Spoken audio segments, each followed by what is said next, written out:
Well, good afternoon, good morning, or good evening, depending upon where you are in the world, and welcome to today's webinar. I'm Charlene O'Hanlon, moderator for today's event, and I welcome you. We have a great webinar on tap with some really useful information, but before we get started, we do have a few housekeeping items we need to go over. First of all, today's event is being recorded, so if you miss any or all of the event, just know you'll be able to watch it on demand. We will be sending out an email later on that includes a link to access the webinar on demand. And we are taking questions from the audience. So if at any time during the presentation today you have a question, please don't wait, don't hesitate, just use your GoToWebinar control panel and submit your questions. And we'll take a few minutes near the end of the presentation and go through those questions. Okay, with that, we'll go ahead and kick off today's webinar, which is how to infect your organization with Humane Ops. Our speaker today is Maddie Stratton, who is the DevOps advocate at PagerDuty. Hi, Maddie, how are you? I am doing great. Really excited to talk about this topic with our audience today. Awesome, awesome. Well, I'm going to put myself on mute and I'll let you get right to it. Thank you. So welcome. My name is Maddie Stratton. As you heard, I am a DevOps advocate at PagerDuty. You can find me at Twitter at Matt Stratton if you've got any other thoughts and feels about this this webinar later on. And we're going to talk about making change to make ops and on-call more humane and how we can make changes within our organization no matter what level of the organization we are at. So I want you to think about if you've ever, the time when you've been on one of those phone calls where you're trying to troubleshoot an issue, something's going wrong, and you're just trying to problem solve with fellow human beings. And I want you to think about, did you really enjoy that experience and want to do it all the time? This is what we're going to talk about how we can make ops and being on call more humane and more, maybe if it's not necessarily a completely enjoyable experience, definitely one that's a lot less stressful. So I went to Twitter and I asked people to describe on call in 3 words. And we got some pretty amusing replies. This is fine. Please mute yourself. Just call everyone. Works in dev, or maybe even a dumpster fire. So we can see that generally speaking, people don't have a lot of really positive associations with being on call. Now at PagerDuty, we commissioned a study over 10,000 companies in 100 different types of business segments. And so this was ended up being 50,000 different responders receiving a total of 760 million notifications. And this was some of the data that we broke down. 60 million of these notifications occurred during dinner hours. 82 million of them happened during evening hours, with 250 million notifications, that's 250 million notifications, occurring during sleeping hours. 122 million of these notifications happened on weekends, which meant that there were 750,000 nights with sleep interrupting notifications and 330,000 weekend days that had interrupt notifications. So this is a very interrupt-driven kind of metric. And why does this matter? Well, we continue to talk to folks who were incident responders who had left their job in the last 18 months. And here's what we found out when we wanted to know what the most meaningful metrics on attrition were. What we found is those metrics weren't how much the responders were being paid. It wasn't about money. The most important metric wasn't even about their manager. These were all influential metrics. But the ones that we found to be consistently most meaningful towards people wanting to change their job were numbers related to the number of days when their work and life were interrupted, the number of days when they were woken overnight, and the number of weekend days that were interrupted by notifications. Now, so if you don't want to think about making on-call and operations more humane for the rest of your team or the folks who work for you just because of virtue of treating people in a humane way, there's a very meaningful cost associated with this, whereas an average replacement cost for an engineer is north of $350,000. So there's an actual financial fiduciary implication to making on-call better, since we know these are metrics that will drive people to look for new roles. So let's think about how we can make these changes, no matter, and they're not necessarily going to be sweeping, large-scale, big turn the entire ship around all at once kind of change. So I want you to think about this idea of a meme. So Richard Dawkins is the person who coined the term meme. And memes are things like tunes, catchphrases, ideas, ways of making pots or building arches. These are things throughout humanity. And just like genes propagate themselves in the gene pool by leaping from body to body, memes propagate themselves in the meme pool by going from brain to brain via imitation.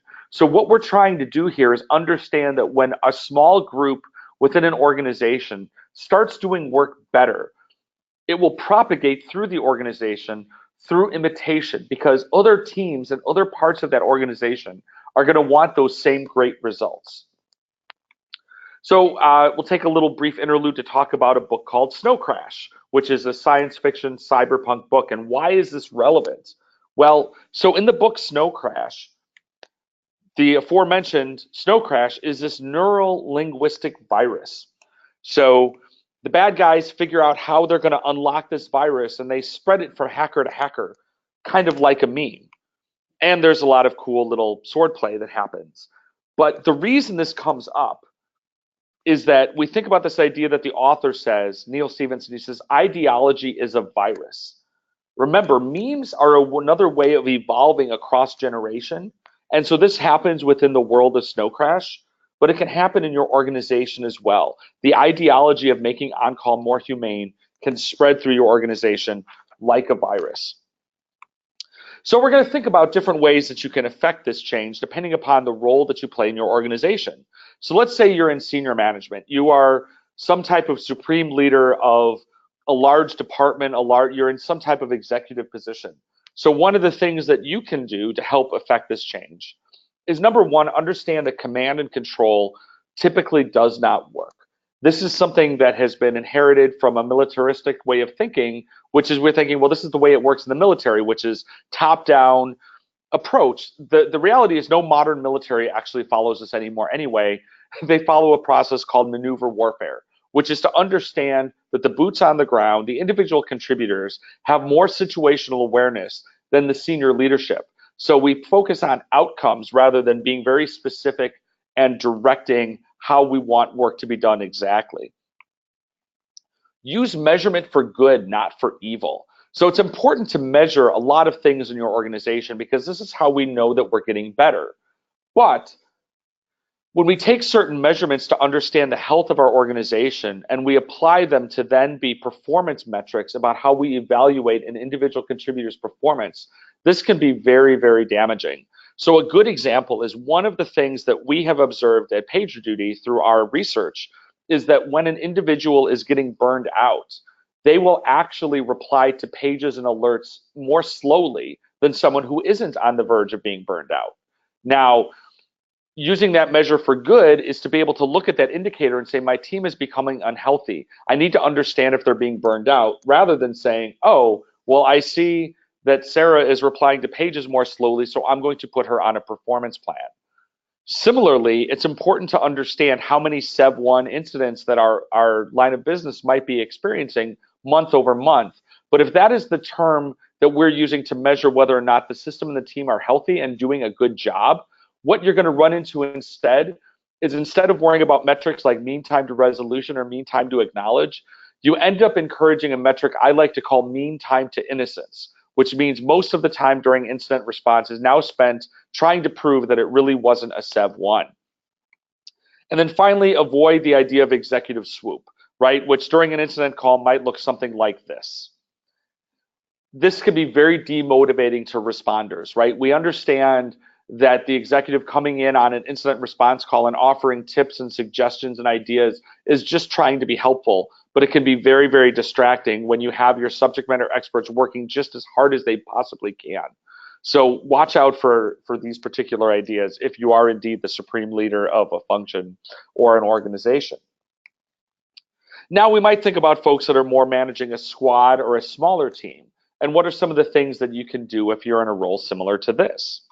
So one is encourage safe post-incident review spaces, right? So this is saying that we know after an incident, whether we're doing an after incident report, we're doing a post-mortem, whatever we might want to call it, this needs to be a space where people can feel that it is not going to be punitive, right? This is where we want to have a blameless culture and an idea where these spaces for reviewing what actually happened are safe, and it's not going to turn around and have some type of punitive approach to folks who participated. Driving for a culture of learning, and in the next slide I'm going to explain what a culture of learning can be all about, but this is an example that can really be set from folks in management. And also take care of your people. So, you know, if people are up in the middle of the night working on an incident, give them some comp time to recover. But this really needs to be done within 24 hours or 48 at the max, right? Because what we're doing here is providing the opportunity to recover from this traumatic incident rather than it being some type of a reward, right? It's not a reward, it's recovery time. This is the thing to say, like, okay, you were up all night last night, maybe you come in at 10 o'clock instead of 8 o'clock tomorrow, so you get some time to sleep so you can be productive the next day. Not you can take an extra comp day sometime 3 months from now. It's not a reward, it's recovery time. So let's think about how we create a culture of learning, right? So one thing that we know is that in generative, performance-oriented organizations, failure leads to inquiry, which means when failure occurs, we aren't looking for someone to place the blame on. We're saying this is an opportunity to ask questions and understand why this happened and how we can work to make our systems more resilient and more effective and more performative. And you don't have to take my word for it. A fellow named Ron Westrom has written extensively about this, and we'll provide some links at the end of this presentation where you can learn more. And you could also follow Dr. Nicole Forsgren on Twitter and find out some of the things she's written about, especially in her book Accelerate, and also in the Accelerate State of DevOps report. Talks a lot about these generative organizations where failure leads to inquiry. Now, keep in mind, if you're an individual contributor, I like to say you can use the Force even if you aren't a Jedi, right? So we think about what Finn does here is he may not necessarily be a Jedi, but he takes the opportunity to use a lightsaber. So what are the things that even if we aren't in management or a leadership position where we feel like we can drive change from the top, what can we do as individual contributors, right? So one thing is review all the things. Always be looking to review what's happening. So Andy Fleener, who's a platform operations manager at Sports Engine, he told me, he said, we review every alert from the last 24 hours or over the weekend every day. We have no broken windows. What this means is that things do not continue to just stay broken over time. And this is being done through things like operational reviews. And you can learn a lot more about operational reviews at reviews.pagerduty.com. But I'm going to take a little bit of time to talk about one of those operational reviews that can be really helpful in an on-call situation. And this is called the on-call review. There are other reviews like service reviews and business reviews, which again, you can learn more about at reviews.pagerduty.com. But we're going to focus for a minute on the on-call review. So, right, the primary purpose of this is to understand on-call's load and pain. Now, you should usually have approximately a week's worth of on-call history is pretty common in an on-call review. And they take about 30 minutes, but your mileage may vary, right? So use them where it seems appropriate.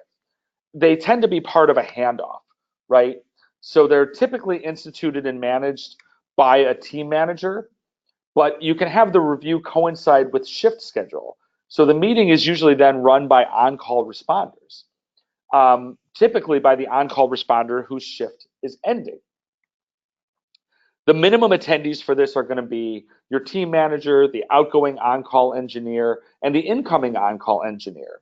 So this is the minimum that you want to have for an on-call review because it's helping the person or persons who are coming off call tell the stories of what has happened during the last shift to help prepare the incoming on-call engineer to be ready for that. But it also gives exposure to the team manager to understand what the on-call load was like, which is also why a better practice is to include your entire team, right?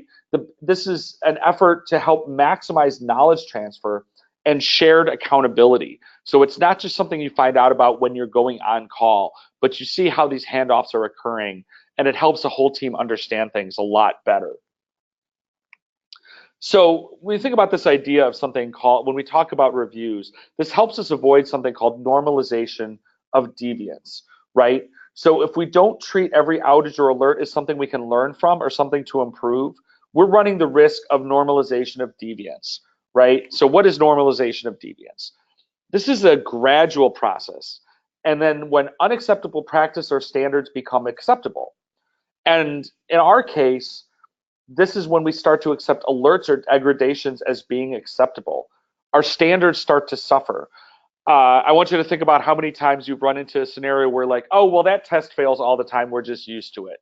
Or yeah, we get alerted on that particular service all the time, but it's a false alarm, so we just ignore it. The problem is, as these things happen, things are going to slip through the cracks. We're going to accept this deviance as being the norm, as its name might imply. And don't worry, this happened to NASA twice. And I'll have some links to stories about that at the end of this presentation. But there were some pretty drastic effects that occurred to NASA through normalization of deviance. And like we said, in this case, we start to accept alerts or degradations as acceptable. Always question metrics, right? We want to make sure we're setting proper expectations. We don't want to just expect 5 nines of reliability because, well, you know, I mean, 5 is better than 4. There's 5 is a greater number than 4. Why do you need 5 nines? Have you tied your metrics to a business outcome? And likewise, think about things like speed metrics. Your metric shouldn't be something like, well, faster than it was last month. Because how do you make decisions based upon a non-quantitative measure like that? And we want to, again, I'm going to harp on this, but these metrics should always be tied to some kind of a business outcome where this came from. They're not, and watch out for things like vanity metrics, right? And ultimately, you really want to watch out for something like inaccurate extrapolation. So for example, you may have data suggest that if your page load time increases by a second, conversion is dropping by 50%. Okay, well, that's an important thing to know. But that doesn't mean that if you reduce load time by a second, conversion is going to increase by 50%. Remember that correlation does not always equal causation. And the same numbers don't move the dials in both directions. So why are we using these numbers, right? So understand what is the data that drives your incident process? If something is going to kick off a SEV1 or a SEV2 incident or your incident response process, it should be driven by data that is tied to business outcomes. It's not necessarily a SEV1 if your database server is using 90% CPU, if your service is still performing within your service level objectives, right? That you have the hardware for a reason, so maybe it's okay as long as you're still providing service within your acceptable objectives. Are your metrics tied to business outcomes, right? These metrics should be based upon your ability, you know, if you think about things like companies like Netflix where they have stream starts per second, these are numbers that measure the ability to provide service. They're not about how much memory MySQL is utilizing on a specific box. And again, remember, as I've said before, correlation does not always equal causation. So keep things simple, right? We want to avoid over-designing systems. So resume-driven development is almost always a recipe for on-call disasters. If we're building things because they feel fancy and more resilient, but they're not necessarily tied to the requirements of the system, we're going to make things more complex, which makes them harder to troubleshoot, which makes things a lot more disastrous, and the blast radius gets a lot bigger when we do have some kind of a failure. So I like to say that the more resiliently that a system is designed, the more likely it is to cause a negative business impact. And I call that Stratton's law of catastrophic predestination. At the heart of every complex, resilient system is the hubris that someone believed they could predict everything that could go possibly wrong. Well, I've got news for you. Fate and the whole internet laughs at this, right? And bear in mind that this law says the more resiliently the system was designed, right? It's not about how resilient the system is. It's how resiliently we attempted to design it. The more redundancy we build into our systems, the more inherently complex they are, which means when they go pear-shaped, they are much more complicated to try to troubleshoot. So we want to keep things, make them just as resilient as they need to be. Keep things as simple as possible. So I'm sorry to say that part of this is communication as well. When we think about how to make things better, we're going to actually have to talk to people. So I invite you to answer these questions. Who are your customers and what are their expectations? And these customers may be other teams within your organization. They may not be necessarily people who are paying your company money, but you do provide a service to somebody. Can you identify who these people are, who these teams are, and understand what their expectations also are? Likewise, whose customer are you, right? Can you help them out? So are there other teams or services within your organization that provide service to you that you can think of ways that you can be a better customer to them? And then here's the really hard question, the really self-reflective one you need to ask is, what are the perceptions of your team, right? So you have perception, there's ways you think about other teams in your organization. How are these other teams thinking of you? Do they think of you as a team that can be helpful and provide service? Or do they think of you as a blocker? And what can you do to alter those perceptions to be more positive? Think about how you can communicate during your stand-ups. Maybe ask your colleague who's on call how they're feeling, right? Giving them the opportunity to mention they might be burning out when these things come in. And remember, at the end of the day, these are all people that we're talking about, right? So we might think about things like contextual on-call. Does the system really need to be paging people in the middle of the night if we're only providing service 8 to 5? Not everything. Yes, we do live in the world of the internet where we feel like everything is 24/7, but not every service that you provide within your organization might require waking people up in the middle of the night. So think about the context for how alerts are being sent and if they're actionable. And think about the golden rule, right? So the other team, I know might sound like the thing we were all supposed to learn in kindergarten, but really treat these, engage with other teams and other colleagues the way that you would expect them and want them to engage with you. So always think about the other person on the end of that service request, or whether that's technical or personal.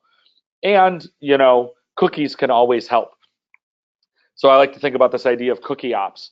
For example, we at PagerDuty, within our teams, with our services that we use and companies that we work with, and we know that they're having a bad day, we might send them some cupcakes if they're also located in the same city as we are.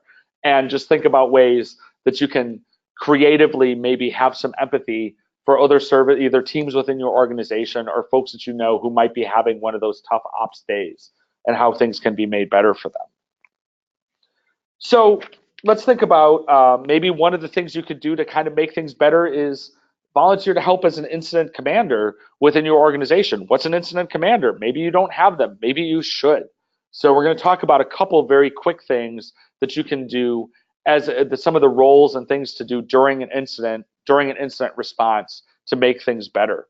So like I said, make it nice on the bridge. So during a call, you want to have clearly defined roles, right? If someone is taking the role of the incident commander, they're not a resolver. They're there to delegate and help make decisions, but they're not a subject matter expert who's actually logging into servers, looking at logs, restarting services. You need to have specific roles for the person who's acting as maybe as the scribe or acting as a communication liaison, the person acting as the incident commander, and then the people who are filling the roles of the subject matter experts who are actually resolving the incident and restoring service.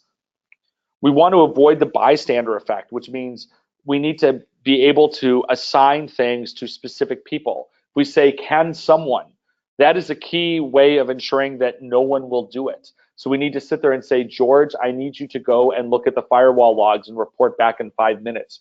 Understood. This helps avoid this bystander effect. Rally faster, disband faster. So you want to get all the right people on the call as soon as you need to, but get them off the call as soon as possible. So I've sat on a lot of incident calls in large enterprises where I've worked before, where you'll have maybe 100 people sitting on the call, and for the majority of them, they're not actually doing anything. But they're there because we feel like, well, if we need you, then you're right there. Well, guess what? It's a lot less demotivating to be able to say, hey, drop off the call if you feel like you're not being needed. We will call you if we need you and bring you back in. You can get these people back very, very quickly, but it reduces a lot of stress overload, both on the case of the people who are sitting on the call doing nothing, but then also for the people that are actually doing the work. If they know there's 99 other people sitting on the call, impatiently tapping their foot, waiting for them to do something, that incurs an awful lot of stress. I talked before about not litigating severity. That means if during the call we don't have arguments about whether or not this really is a Sev 1 or a Sev 2. If it came in as a Sev 1, then we're going to run our process as if it's a Sev 1. The worst thing that happened is we got good practice in running our incident response process according to Sev 1s. Otherwise, we're going to spend a lot of time arguing about whether it's what level of severity it is, and maybe by the time we're done, it becomes a Sev 1 anyway. Our focus is on restoring service and have a clear mechanism for making decisions. One of the ways we recommend doing this is when there is a decision to be made, getting distributed consensus can be really hard. If you go around and you're asking for everybody to agree, that takes a lot of time. So instead, we optimize on the other side and say, the recommendation has been made that we're going to restart the load balancer. Is there any strong objection? This gives the opportunity for people to be able to chime in if they do have an objection and what that might be, rather than waiting for everybody to necessarily agree. So share all of your tests. And what do I mean by that? What I mean by that is the tests are for software engineers and site reliability engineers both. And by that I mean they're for dev and they're for ops, right? So what do we mean by that? So I believe that all functional tests that are used in pre-production should have a corresponding monitor in production, right? So if you're testing something, if your software has to pass a test in order to be released in production, that seems to be something we care about a lot, so we probably should be monitoring for it. Likewise, if I have monitoring functionality in production, that means there should be a corresponding test in my build and release process. I don't want to be finding out about something because I'm triggering a production monitor. We should be able to catch it further left in our release process. Ultimately, this boils down to the fact that monitoring is simply testing with a time dimension. There should be full parity between pre-production and production when it comes to tests and monitors. So think about this. In every sprint, you want to do one nice thing. And maybe you don't call them sprints, whatever your work units are. Do something nice to help out your responders in each and every work unit. So do something that adds value to the responders in every one of your sprints. Even if it's not on a card, I give you permission. Be a rebel. Send your scrum masters to me. I'll fight them for you. It's okay. We want to do some little thing to help add value to folks who have to do incident response. What are some examples? And some of these may seem obvious, but if they're so obvious, I assume it means you're already doing them. Maybe provide better context in logging. A stack trace by itself doesn't count. There needs to be some kind of context in your logging about what's going on. Go ahead and remove some technical debt. I guarantee you have some. As Charity Majors likes to say, the only good diff is a red diff. Making a change that removes things is really helpful, right? Add some useful tests. Just having a test might not be enough of a metric because maybe that test says something like assert equals true. So make sure you maybe add some tests that is useful. I guarantee you can add more tests. And removing something unused, like I said. If there's code, if there's something within your system that is not being used, remove that, get rid of it. It's just an anchor that's just weighing things down, that's not actually providing value. Similarly, if you use feature flags, see if you can add a description field to the configuration. Maybe your feature flags are in something like JSON and you can't do this, I understand.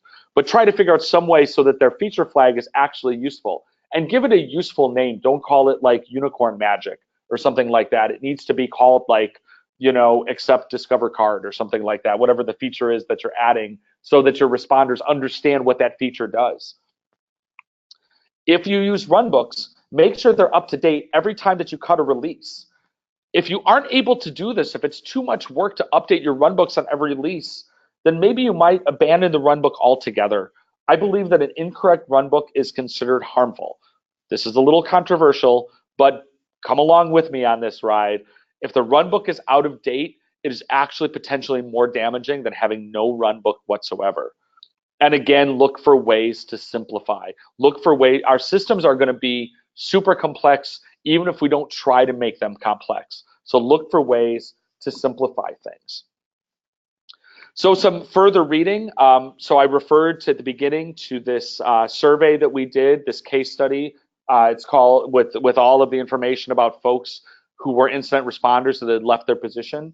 That was a survey called Improving Your Employee Retention with Real-Time Ops Data. That's worth checking out. I've written a blog post called Page It Forward that was along a similar topic. If you read this link about the study of information flow, a personal journey, that's some of the Ron Westrom information I referred to earlier. And then I really recommend reading this article about normalization of deviance with NASA. If you're interested in learning more about the book Snow Crash by Neil Stephenson, I've got a couple helpful links around this. For my podcast, Arrested DevOps, we recorded an episode around disasters a few years ago that was really, really interesting, where we talked to some real world examples about this. And then finally, if you want to learn more about the incident response process we follow at PagerDuty, which helps make things a little more humane, especially around the way that incident calls run. This has nothing to do with the PagerDuty product. It's just good practice that we follow ourselves as an organization. And that's at response.pagerduty.com. So I think this is a great time to take some of the questions we may have accumulated. All right, great. Good stuff, Maddie. It's always nice to hear that human element.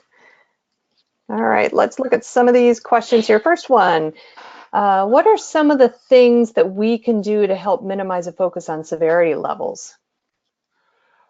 So that's a really great question. And one of the things that can be done, and a lot of this does tend to have to come a little bit more from the top, but people need to feel comfortable declaring a SEV1, and I think those things need to be celebrated. They need to be acknowledged when they occur, and from leadership perspective, I think acknowledge that, hey, we had a SEV1 incident, and I'm really glad that this came up.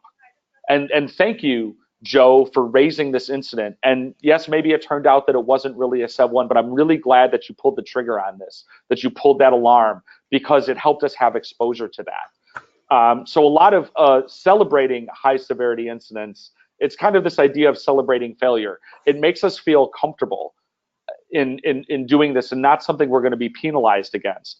And definitely don't use that as a metric by which teams should not be named and shamed for having high severity incidents. It's just a thing that happens. And it should be kind of, again, we don't like to have them. They're not fun, but it's not something that people's performance should be measured against. All right, great. Just a reminder, if you have a question for Maddie, please go ahead and use your GoToWebinar control panel and submit your question. We have a few more minutes left for questions. Our next one, my team is resistant to change. How do we get started? So the best way to make any kind of a change is to start small, right? Making big, sweeping, large changes is always really, really hard in an organization, and trying to change all the things at once is just way too much. So one of the things I usually say is to look at one little thing you want to do. So when I talked about making one small change in every single sprint. So the first thing to look at and say, understand, like, where is there really pain in your process? Where are there bottlenecks? What are the things, especially folks who are resistant to change? Try to have some empathetic conversations with them and understand. I like to say, like, okay, if you could have one wish about work, what's one thing that you would love to see us make better? And usually they won't say something like, well, I want to see better logging or whatever. But you might have somebody say, I wish we had more time to work on projects. Well, you can't manufacture more time, but we might be able to find areas where we could increase some automation so that we aren't spending as much time doing manual tasks, for example, which will free up time for us to then be able to work on more projects. So have some of those reaching conversations to understand what are the things that really are annoying people and causing difficulty within their day-to-day, and help them understand how we can make some changes to help alleviate those things that are aligned with some of the larger changes we want to actually make. All right, great. Next question, how can I get better about operational reviews? So I introduced the idea of operational reviews, and we have a lot of really good documentation around good practices of following them that are product agnostic that you can find at reviews.pagerduty.com. I'm working on creating some more material, maybe writing some more blog posts about this. So if you're interested in going through this journey and you're working on operational reviews, I really would love to hear from you. You can find me on Twitter at Matt Stratton. We can talk about it some more. and let's continue the conversation. But I think reading some of the material we've already put together around at reviews.pagerduty.com gives you some really actionable things that you can do within your team. All right, great. Unfortunately, that is all the time that we have for questions. If we did not get to your question, I apologize, but do please know that the folks at PagerDuty are getting a copy of all of the questions that come in. So I'm sure they'll be more than happy to follow up with you offline. Also want to remind the audience today that today's presentation has been recorded. So if you missed any or all of it, or if you just want to listen to it again, you can do so. It will be on demand, as I said. We'll be sending out an email later on that includes a link to the webinar on demand. The webinar is also going to be on the devops.com website, so you can always find it there. Just go to the webinar section, click on demand, and it should be right there waiting for you. And while you're there, go ahead and check out the other webinars that we have, both upcoming and on demand. Hopefully there'll be a couple there that pique your interest. Maddie Stratton, thank you so much for your time today. Great presentation. Thank you for having me. Love it. Thank you for having me. Great, great. It was a lot of fun. Good, good. I'm so glad to hear that. And I also want to thank the audience for joining us today. This is Charlene O'Hanlon, and I'm signing off. Have a great day, everybody.